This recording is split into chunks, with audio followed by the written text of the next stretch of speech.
இறை வார்த்தை மார்க்கு நற்செய்தி அதிகாரம் 12 இறைவசனங்கள் 38 முதல் 44 முடிய. அக்காலத்தில் இயேசு கற்பித்து கொண்டிருந்த போது மறைநூல் அறிஞர்களை குறித்து கவனமாய் இருங்கள். அவர்கள் தொங்கல் ஆடை அணிந்து நடமாடுவதையும் சந்தை வெளிகளில் மக்கள் தங்களுக்கு வணக்கம் செலுத்துவதையுமே விரும்புகிறார்கள்.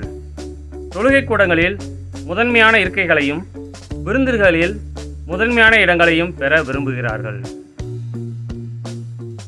கைம்பெண்களின் வீடுகளை பிடுங்கிக் கொள்கிறார்கள். நீண்ட நேரம் இறைவனிடம் வேண்டுவதாக நடிக்கிறார்கள்.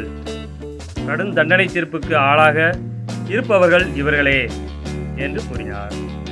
இயேசு காணிக்கை பெட்டிக்கு எதிராக அமர்ந்து கொண்டு மக்கள் அதில் செப்பு காசு போடுவதை உற்று நோக்கி கொண்டிருந்தார். செல்வர் பலர் அதில் மிகுதியாக போட்டனர். அங்கு வந்த ஓர் ஏழை கைம்பெண் ஒரு குதிராந்துக்கு இணையான 2 காசுகளை போட்டார். அப்பொழுது அவர் தம் சீடரை வரவழைத்து, இந்த ஏழை கைம்பெண் காணிக்கை பெட்டியில் காசு போட்ட மற்ற எல்லாரையும் விட மிகுதியாக போட்டிருக்கிறார் என உறுதியாக உங்களுக்கு சொல்கிறேன். ஏனெனில் அவர்கள் அனைவரும் தங்களுக்கு இருந்த மிகுதியான செல்வத்திலிருந்து போட்டனர். இவரோ தமக்கு பற்றாக்குறை இருந்தும் தம்மிடம் இருந்த அனைத்தையுமே, ஏன் தம் பிழைப்புக்காக வைத்திருந்த எல்லாவற்றையுமே போட்டுவிட்டார் என்று அவர்களிடம் கூறினார். கிறிஸ்துவின் நற்செய்தி.